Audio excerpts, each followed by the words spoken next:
I'll see if this will. Actually, why don't we gather around this side? The resolution is not. So this would be what, you know, if that was a representative swing of all of us. This is the sequence. If we didn't have the arm segment, it would be just like before, Oliver. Hips, shoulders, hands. Remember we saw that on the previous one? And I actually even saw this decrease in speed followed by an increase in speed with the hips.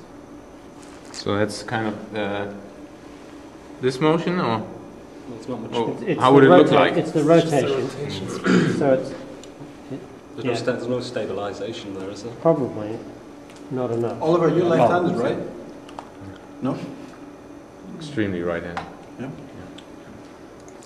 Right eye and left foot, so just normal.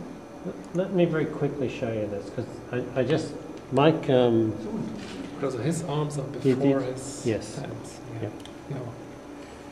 No. How long ago was it that you tested Oliver? March. Same with the hips. Increase in speed, reach the peak, decreases, and then starts coming back up again. Same as this one. So it would be interesting to find out why this increases here, because that is not a pattern that's typical of high-level ball strikers. But it's not the bigger problem that his arms reach the peak before the shoulders. This is not the biggest issue in that graph. You're right, it's not the biggest issue, but I'd want to find out why this is happening. Because if you think about, if there's something that's a problem down here, I want to get that sorted out before you go from ground up when you walk with them. So, I mean, this graph is all about ground up, generate the energy, then deliver it out to the club. But I'd like to digress for one moment and have Oliver throw a medicine ball and have a look at it.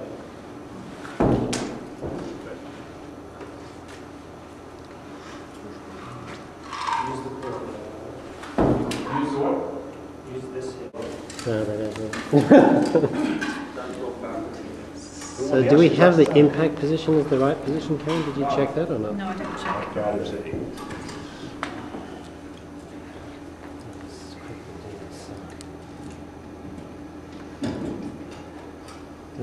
One of the difficulties with the medicine ball toss is that you don't get the vibration of impact, so often you have to go and change. So if you were looking at that's about where the release would be, or impact. So, but you can see on the graph that his hip speeds, I'm not sure whether it accelerates, but he's definitely stabilized much better. He seems to have a different curve going down. Did you get the first throw, Karen, or not? Yeah, I can only keep the current one. Oh, right. Well, I only kept the current one, I didn't save. Oh, okay. Yeah.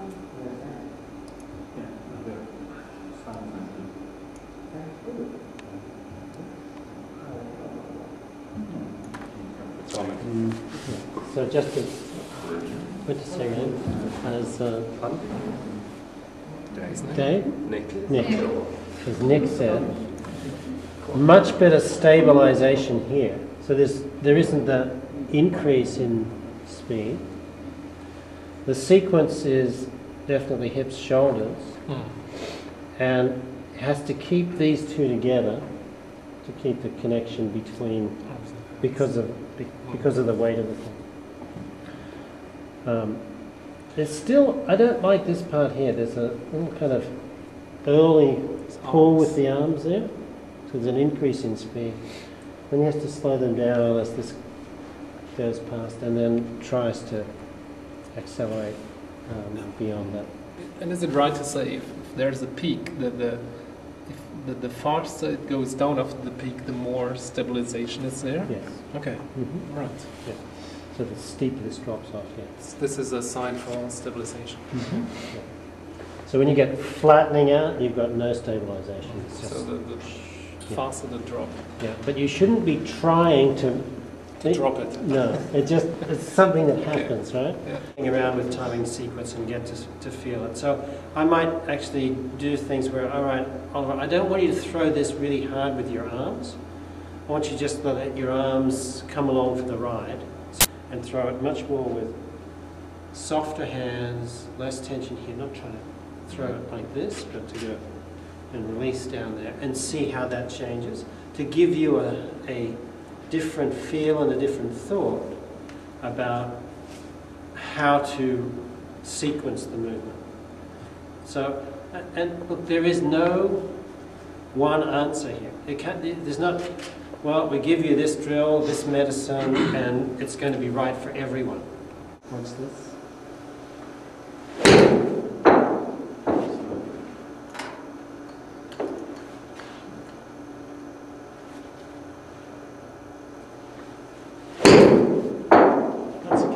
We've got at least one of these things.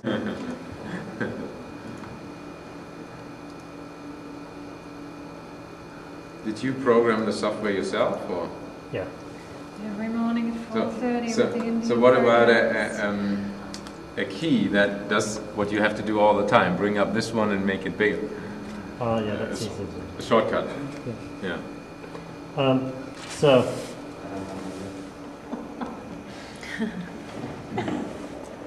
Simultaneous peaking of these speeds here. I mean, maybe that there's a peak and then a drop with the hands for some reason. This might have been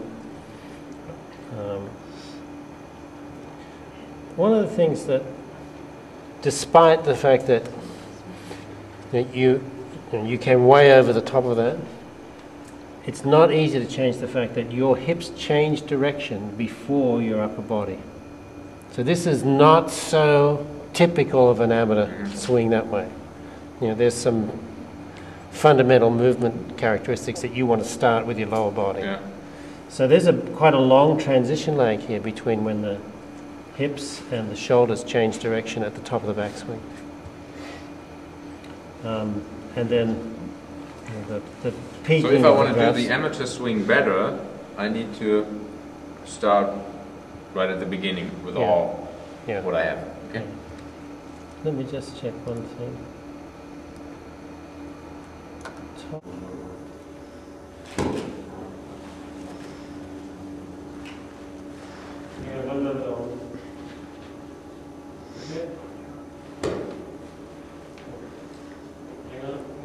Actually, I got a pitching lesson this morning from Sebastian, and I had really good pitches.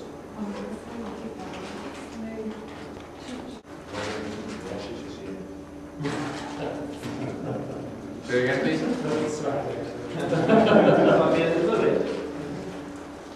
Okay, when you're ready.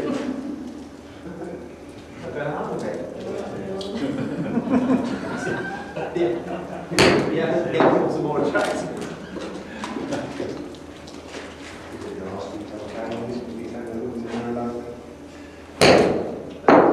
A little shorter, Okay. like a 30-meter pitch. Right.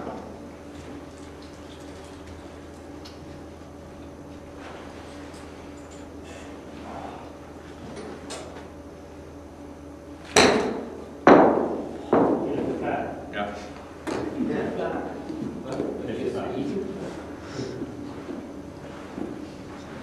So, here we go. Oh, we got that one there. When I say body, hips, shoulders, arms together, hands a little bit later. That's how it should look like, you think? Yeah.